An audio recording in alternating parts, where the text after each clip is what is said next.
Saber Comum, uma iniciativa conjunta de educação à distância e divulgação científica de instituições públicas de ensino superior e pesquisa do Rio de Janeiro.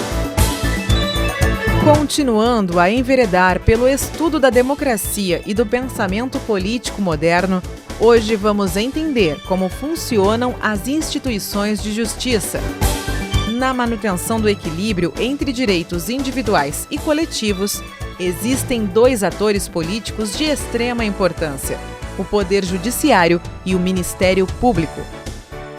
Na aula de hoje, o professor Fábio Kersh, da Fundação Casa de Rui Barbosa, vai falar sobre como esses dois pilares da nossa democracia cada vez mais tomam decisões que impactam na vida coletiva do Brasil. Quando a intervenção judicial tem impactos de larga escala na política pública, temos o que se chama de judicialização da política. Para abrir nossa reflexão em torno do fazer político do nosso país, é necessário considerar as instituições do sistema de justiça como elementos importantes que têm influência direta nos rumos de nossa história. Democracia, desigualdades e direitos. Na aula de hoje, instituições de justiça. Olá, meu nome é Fábio Kersh, eu sou pesquisador da Fundação Casa de Rui Barbosa e professor do programa de pós-graduação em Ciência Política da Unirio. Hoje a gente vai falar sobre instituições de justiça, mais uma perspectiva da ciência política. Eu queria começar a lembrar que a democracia contemporânea, na verdade, é um encontro, a gente pode definir ela como um encontro de duas tradições. Uma que vem lá da Grécia, lá da Antiguidade, que é a democracia, que é a ideia que a maioria, deve tomar as decisões. Mas a democracia contemporânea é mais do que simplesmente a vontade da maioria. Ela também é a vontade da maioria limitada por certos direitos individuais, que aí esses direitos individuais vêm da tradição do liberalismo político na Europa. Então, é o encontro, a democracia contemporânea é o encontro dessas duas tradições. A vontade da maioria limitada por direitos individuais, Então, esse equilíbrio entre vontade da maioria e limites dados pelos direitos individuais, não é um encontro fácil. E os países resolvem esse problema entre maioria e direitos de minoria de maneiras diferentes. Mas o fato é que o Estado se organiza de uma maneira em que alguns poderes de Estado são tipicamente baseados nessa ideia de maioria, e eu estou me referindo aqui ao Poder Executivo, ao governo e ao Legislativo. Mas existe um outro poder que é responsável pela defesa desses direitos individuais, que é o Poder Judiciário. Então, a democracia contemporânea é o encontro dessas duas tradições, baseado, de um lado, na vontade da maioria e, no outro lado, em direitos individuais, em garantias que cada cidadão tem. Os poderes, vamos dizer, baseados na ideia de maioria é o Poder Executivo e é o Poder Legislativo. Aquele poder que defende as minorias, que impõe limites, mesmo essa vontade da maioria, é o Poder Judiciário. Existe sempre uma tensão entre esses poderes. Quando que prevalece a vontade da maioria e quando prevalece a vontade da minoria. Hoje, a gente vai olhar, basicamente, a ideia desse poder que cuida dos direitos da minoria. O Poder Judiciário, e eu vou ampliar um pouquinho na conversa nossa hoje, também para o sistema judicial e também vou incluir o Ministério Público. Quando a gente pensa em política, geralmente a gente pensa em partidos políticos, eleições, mas eu queria introduzir a vocês, eu queria provocar vocês a pensarem também num outro ator, a pensar o Poder Judiciário e o sistema de justiça também como um ator político. Quando o judiciário, os primeiros filósofos, pensadores políticos lá atrás, há muito tempo atrás, começavam a discutir a estrutura do Estado, eles imaginavam o Poder Judiciário como quase um não poder, Um poder que ia cuidar daquelas questões individuais, se preocupar com questões voltadas ao indivíduo. A questão é que, com o tempo, com a democracia, com essa junção dessas duas tradições, da maioria e direitos individuais, o Poder Judiciário começou a ampliar a sua presença na vida social. Não mais só cuidando de direitos individuais, mas ampliando o seu foco e as suas decisões tendo consequências não só para a vida de indivíduos, mas para toda uma coletividade. Ou seja, nas democracias contemporâneas, o poder judiciário é mais do que simplesmente aquele poder que cuida dos direitos individuais dos cidadãos, né? Ele se expandiu. O poder judiciário hoje e o sistema de justiça como um todo, nas democracias contemporâneas, ele se expandiu e não fica mais restrito só à questão dos direitos individuais. As suas decisões afetam coletividades, né? As decisões do poder judiciário afetam enormes parcelas da sociedade, não mais restrito somente a um indivíduo.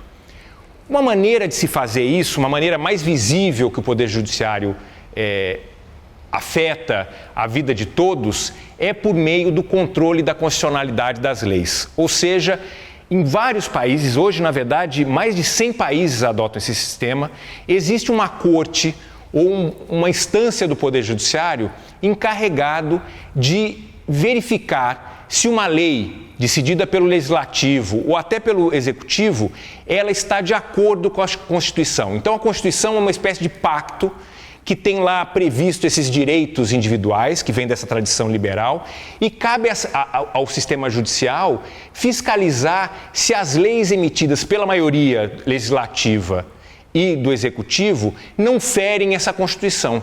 A questão é que quando o Judiciário toma uma decisão declarando, por exemplo, que uma lei é inconstitucional, isso, primeiro, que vai contrário ao desejo da maioria, né? A maioria pode votar uma determinada lei e o Poder Judiciário dizer que essa lei não vale porque ela fere a Constituição.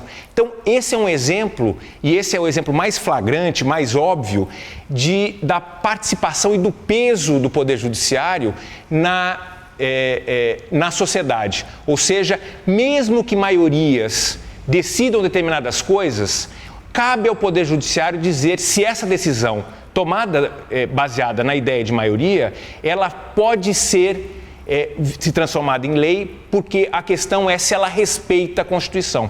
Então eu vou dar um exemplo hipotético aqui para ilustrar para vocês. Se amanhã o Poder Legislativo decidir, por exemplo, hipoteticamente, a pena de morte, mesmo a maioria dos parlamentares que foram eleitos pela população tomarem essa decisão, provavelmente o Supremo iria decidir que essa lei era inconstitucional. Por quê? Porque existe lá uma norma constitucional dizendo que o direito à vida, que não cabe ao Estado fazer isso. Portanto, o Supremo poderia declarar, mesmo contra a vontade da maioria, que uma decisão como essa é inconstitucional. Vejam vocês o impacto disso, né? A gente está discutindo aqui, nessa situação hipotética, um movimento onde as forças políticas, tipicamente políticas da sociedade, baseadas em maiorias, tomam uma decisão e um poder que é baseado, né, que tem que se nortear por aquele conjunto de leis, pelos direitos individuais, que são contra-majoritários, às vezes contra essas maiorias, tem a capacidade de dizer, não, essa lei não vale. Então, o judiciário, e essa é a minha provocação e meu convite a vocês, é pensar o judiciário também como um ator político, porque muitas vezes o judiciário e o sistema de justiça como um todo, como eu vou falar daqui a pouco, ele se coloca contra eventuais maiorias do jogo político. Então, nesse sentido, o judiciário também se torna um ator político.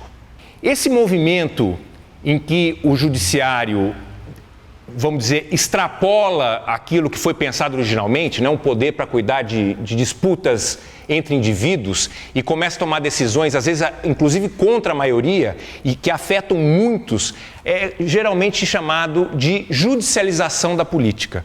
O que é judicialização da política, então?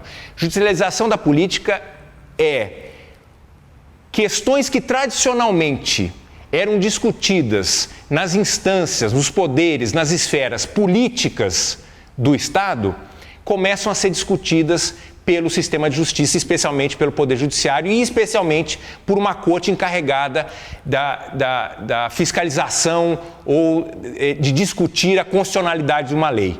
Vejam vocês que o peso, a importância disso. Hoje, quando a gente analisa a política, a gente não deve observar, então, voltando um pouquinho, como a gente começou aqui, só os partidos políticos, os políticos. A gente também tem que observar como se comportam, por exemplo, os ministros, no caso brasileiro, do Supremo Tribunal Federal. Eles têm um peso importante na política. Esse fenômeno é, então, chamado de judicialização da política. E a literatura mostra, os autores que estudam esse tema, não é uma exclusividade do Brasil, vários países têm esse fenômeno da judicialização da política.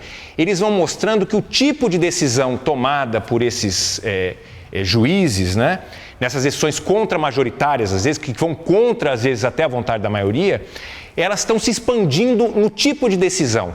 Tem um autor muito conhecido que, inclusive, fala que a gente está vivendo um fenômeno da judicialização da megapolítica. Ou seja, está se judicializando questões que são muito importantes para o jogo político, para a sociedade, etc. Por exemplo, cada vez mais o judiciário toma decisões sobre o sistema eleitoral, sobre questões ligadas à identidade social, a questões de raça. Ou seja, o judiciário ele também participa fortemente de decisões que, na origem do pensamento de como seria aquela democracia contemporânea, não se pensava dessa maneira. Pensava que o judiciário não participaria disso. E ele efetivamente participa. Portanto, a judicialização da política é um fenômeno real, existente, não é uma exclusividade do Brasil. Várias democracias, como eu falei para vocês hoje, mais de 100 países adotam esse controle da constitucionalidade das leis,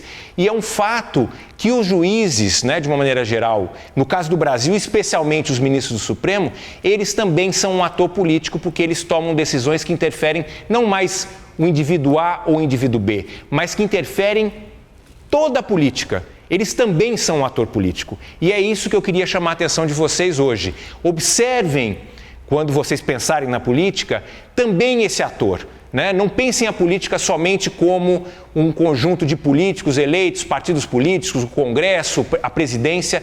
Incluam também na sua reflexão o poder judiciário, que é esse ator que cada vez mais toma decisões que impactam uma coletividade. Portanto, se transforma num ator político, e esse fenômeno a gente descreve como judicialização da política. Então, vamos pensar um pouquinho no Brasil como funciona isso. Como eu falei para vocês, o Poder Judiciário tem esse papel de observar se uma lei ela fere ou não a Constituição. No Brasil, há dois caminhos para se fazer isso, mas eu vou simplificar aqui e vou falar que o Supremo Tribunal Federal tem um papel muito importante sobre isso. Então, várias questões chegam ao Supremo e o Supremo tem que tomar uma decisão se determinada lei ela fere ou não fere a Constituição. A questão é que a nossa Constituição no Brasil ela é muito ampla. Né?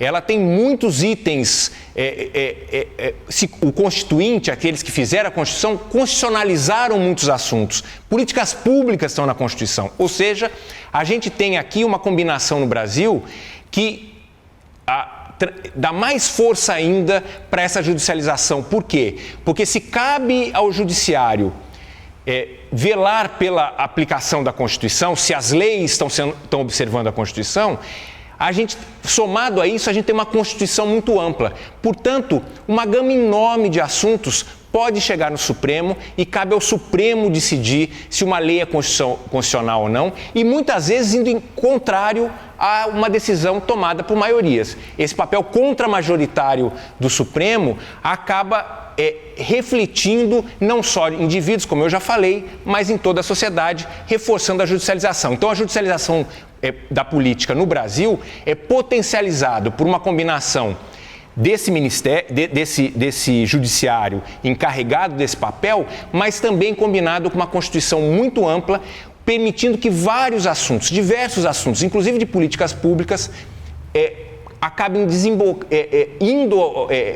caindo no colo do Supremo, e o Supremo tendo que tomar decisões que afetam a muitas pessoas, potencializando, portanto, a judicialização da política. Mas eu queria também falar de um outro ator político, no caso especificamente brasileiro, que é muito importante para a judicialização. Então, se o Supremo tem essa importância na judicialização da política, principalmente pelo seu papel de guardião da Constituição, né, e as suas decisões acabam impactando muita gente, existe uma outra instituição na estrutura do Estado brasileiro que também contribui para essa judicialização da política. Eu estou me referindo aqui ao Ministério Público do Brasil, né, o Ministério Público Federal e o Ministério Público dos Estados. Mas vamos focar um pouquinho mais aqui no Ministério Público Federal. Então eu queria começar dando um passo atrás, falando para vocês que todas as democracias, na verdade, não só as democracias, todos os estados têm uma instituição responsável pela ação penal. Ou seja, se um indivíduo comete um crime, não é a família daquela vítima que vai processar esse criminoso, mas é um órgão do Estado. Então, no caso do Brasil, são os promotores e os procuradores. Então, todo o Estado tem essa instituição encarregada da ação penal. Só que quando você vai observar os estados, né, os países, há uma diversidade enorme de organização. Cada país organiza esse Ministério Público de uma maneira diferente. Aliás, nem o nome Ministério Público é comum. Os países chamam o que a gente chama de Ministério Público com outros nomes. Então, eles se organizam de muitas maneiras. A gente pode, para resumir, falar que basicamente essas democracias organizam o Ministério Público de 3 formas. Uma forma é um Ministério Público ligado ao governo. O governo é responsável por organizar, por emitir as orientações e os promotores têm que obedecer e seguir essas orientações. Era assim, por exemplo, no Brasil, até a Constituição de 88. Até a Constituição de 88, o Ministério Público era ligado aos governos, ou governo estadual ou governo federal. Esse é o modelo que eu chamo de burocrático. Existe um outro modelo, que é o modelo que tem nos Estados Unidos, nas pequenas comunidades, que é o sistema eleitoral. Nos Estados Unidos, nessas pequenas comunidades, os promotores são eleitos, né? Eles são candidatos, eles se candidatam, pedem voto, disputam eleição. E existe um terceiro modelo, que é o modelo que a gente adota no Brasil desde 88, que é o modelo independente. Então, recapitulando, todos os estados possuem uma instituição encarregada da ação penal, mas essa instituição se organiza de maneiras diferentes quando se observam países. Existem 3 grandes modelos básicos e o nosso modelo que a gente adota no Brasil desde 88 é um modelo que eu chamo de modelo independente. Por quê? Porque o Constituinte, em 88, retirou o Ministério Público, que antes era ligado ao Poder Executivo, e deu independência, autonomia ao Ministério Público. Ou seja, o Ministério Público tem autores até que falam que é quase um quarto poder. Ele não é ligado nem ao Legislativo, nem ao Executivo, nem ao Judiciário. E é a instituição encarregada de levar a ação penal para o Judiciário. Então, se o Judiciário é um poder inerte, ele só age quando provocado, um ator muito privilegiado para poder provocar o Judiciário é o Ministério Público. Então, nessa judicialização da política, o Ministério Público tem um papel muito importante porque esse ator que pode agir, que pode escolher e provocar o Judiciário sobre as questões. Classicamente, as questões criminais, mas também tem um papel de defesa de direitos sociais e coletivos.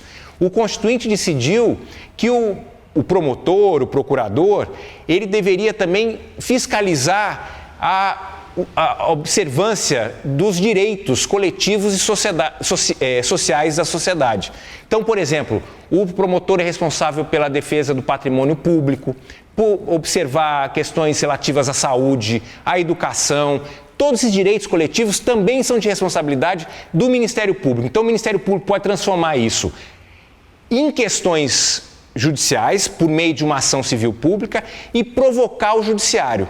Então, vejam vocês, eu falei que judicialização da política é a transferência de vários assuntos que tradicionalmente se discutiam nas esferas políticas do Estado, ou seja, no Executivo e no Legislativo, e eu estou falando para vocês agora, apresentando um novo ator, que é o Ministério Público, que é responsável por fiscalizar a observância desses direitos e provocar o Judiciário quando entender que esses direitos não estão sendo respeitados, por exemplo, pelo poder público. Mais uma vez, a judicialização da política, ou seja, um promotor pode, por exemplo, questionar um prefeito se ele está aplicando corretamente os recursos para a saúde e pode provocar o Judiciário, por exemplo, para o Judiciário se posicionar quanto a isso. Ou seja, a decisão tanto desse promotor quanto desse juiz vai impactar não um indivíduo A ou um indivíduo B, mas vai impactar toda uma comunidade, um grupo de pessoas. Então, o Ministério Público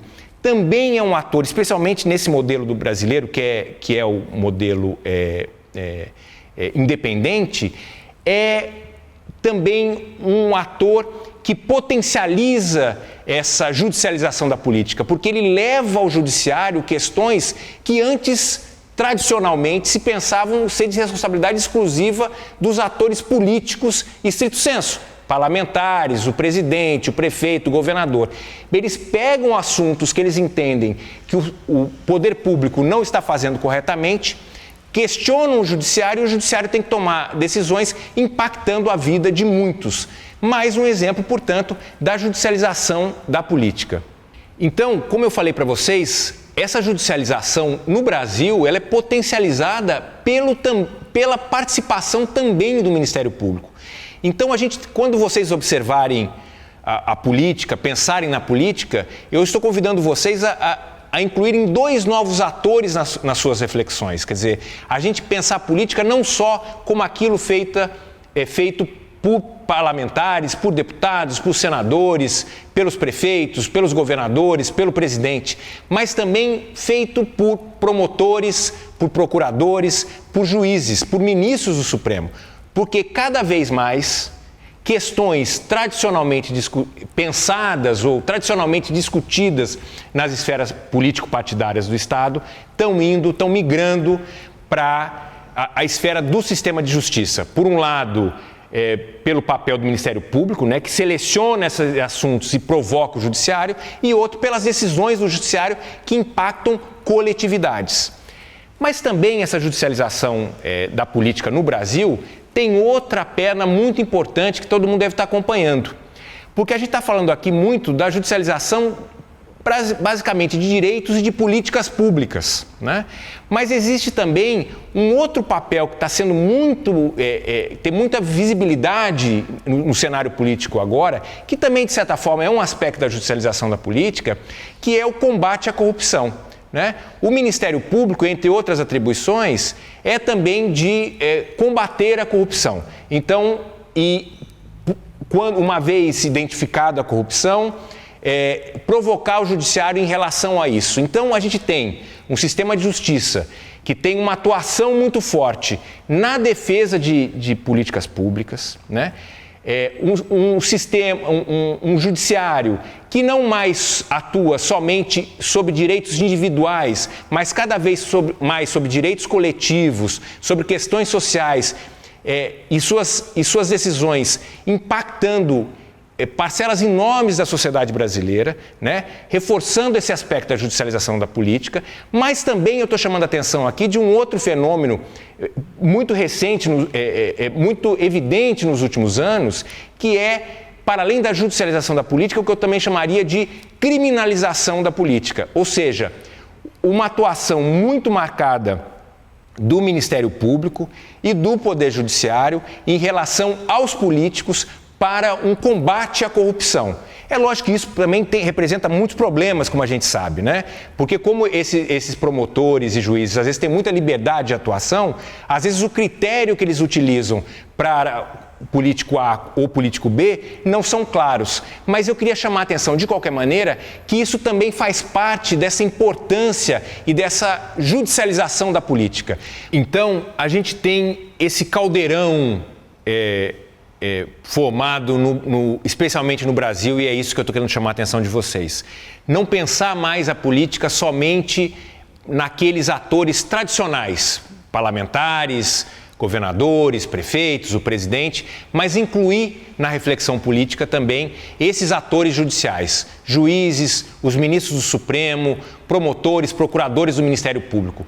Então, o convite dessa conversa de hoje, para mim, é isso. Quando vocês pensarem em política, não pensem só nos políticos tradicionais. Incluam na sua reflexão também os atores do sistema de justiça. Pensem também nisso que eu estou chamando de judicialização da política, que tem um impacto na vida não mais de um único indivíduo, ou de o indivíduo A ou indivíduo B, mas tem, na verdade, um impacto na vida da coletividade.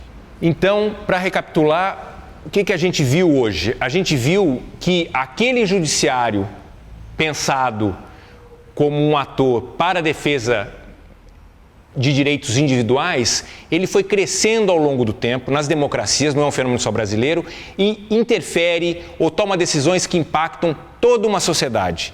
E no Brasil, isso foi potencializado também quando o Ministério Público, a partir de 88, se torna uma instituição autônoma, podendo escolher assuntos para provocar o Judiciário e o Judiciário, por sua vez, tomando decisões impactando fortemente a sociedade. Mas mais do que a judicialização, eu também falei isso e queria reforçar, a gente está assistindo nos últimos anos, em especial, uma outra etapa dessa judicialização, que eu chamo de criminalização da política. Por quê? Porque esses atores também se debruçam fortemente sobre matérias ligadas à corrupção do mundo da política. Portanto, o Poder Judiciário e o Ministério Público se dedicam não somente à judicialização da política, entendida como discutir questões relativas a políticas públicas, a direitos coletivos, direitos sociais, mas também de fiscalização da atuação dos políticos. A questão que sempre fica, e esse é o debate também, o quanto há seletividade em relação à escolha por parte dos promotores e, consequentemente, dos juízes. Mas isso é um debate público que deve ser feito e merece ser feito. O que eu quero chamar a atenção de vocês é a judicialização e convidá-los a pensar a política também com esses dois novos atores, o Poder Judiciário e o Ministério Público. A relação entre os três poderes na democracia é permeada pelo que chamamos de freios e contrapesos, de modo que os poderes estão em permanente tensão e busca de equilíbrio. Apesar da divisão formal entre legislar, julgar e executar políticas públicas, há constantes sobreposições entre essas funções. Na próxima aula, daremos continuidade ao módulo Democracia, dessa vez olhando para o tema das nossas eleições e o sistema eleitoral. Não percam!